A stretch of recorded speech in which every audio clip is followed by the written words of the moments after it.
બજારમાંથી ઘી લેતા પહેલા સાવધાન। બજારમાંથી ઘી લીધું હોય તો ચેક કરી લેજો। પાટણમાંથી લાખોનું નકલી ઘી ઝડપાયું। પાટણથી મુંબઈ જતી બસમાંથી નકલી ઘી ઝડપાયું। બસમાંથી 3.92 લાખનું શંકાસ્પદ ઘી જપ્ત કરાયું। એસઓજી પોલીસે રેડ કરતા ભાંડો ફૂટ્યો।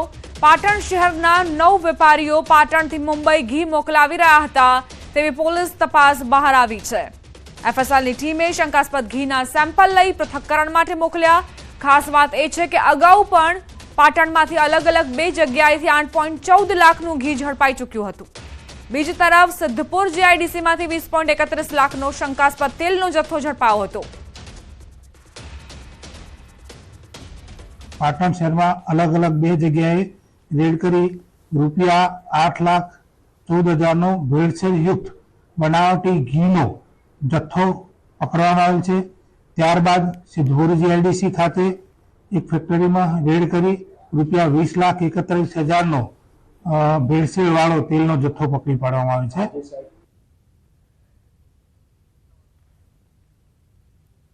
પાટણમાંથી જ લાખોની કિંમતનું ઘી ઝડપાયું છે તેને લઈને અનેક સવાલ ઉઠી રહ્યા છે। ક્યાં સુધી આમ લોકોના આરોગ્ય સાથે રમત રમવામાં આવશે?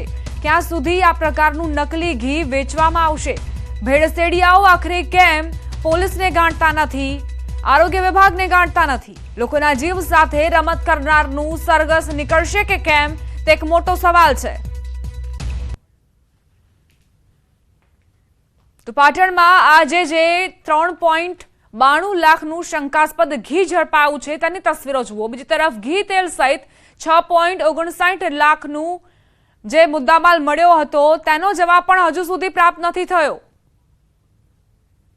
સંવાદદાતા અશરફ જોડાઈ ગયા છે વધુ જાણકારી સાથે। અશરફ, પાટણમાં નકલીની ભરમાર ચાલી રહી છે। નકલી ઘી તેલ પહેલા પણ ઝડપી પાડવામાં આવી ચૂક્યું છે અને વધુ એક વખત એ જ પ્રકારની કાર્યવાહી।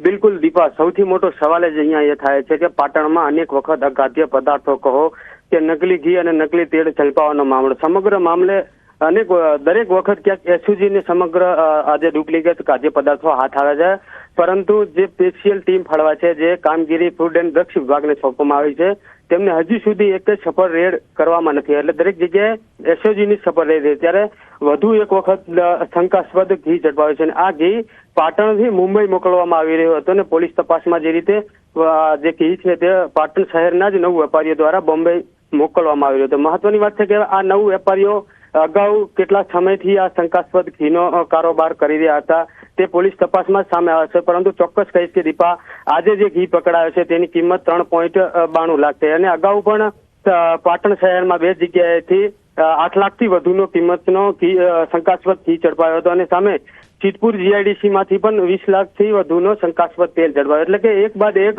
ભેળસેળિયા ઘી અને ભેળસેળયુક્ત તેલ ઝડપાઈ રહ્યો છે। લોકોના આરોગ્ય ક્યાંક જોખમાઈ શકે છે આ લોકો જે શંકાસ્પદ ભેળસેળ તેલ અને ઘી લોકો જો આરોગી જાય તો, પરંતુ તે પહેલા એસઓજીએ 2 થી 3 સફળ રેડ કરી છે। પરંતુ મહત્વનું છે કે અગાઉ કેટલો અખાદ્ય પદાર્થમાં ઘી અને તેલ લોકો સુધી મોકલવામાં આવ્યો છે અને આ બોમ્બે જે મોકલવાનો સમગ્ર કારોબાર છે તેના પાછળ મુખ્ય વેપારી કોણ છે તે સમગ્ર એસઓજીની તપાસમાં બહાર આવશે। પરંતુ હાલ ચોક્કસ કહી કે જે રીતે એક બાદ એક ભેળસેળયુક્ત ઘી અને શંકાસ્પદ તેલ જે ઝડપાઈ રહ્યો છે, એટલે કે પાટણ શહેરમાં ક્યાંક નકલીની હારમાળા હોય તેવું કહીએ તો નવાઈ નથી। દીપા, આભાર અશરફ જાણકારી આપવા માટે।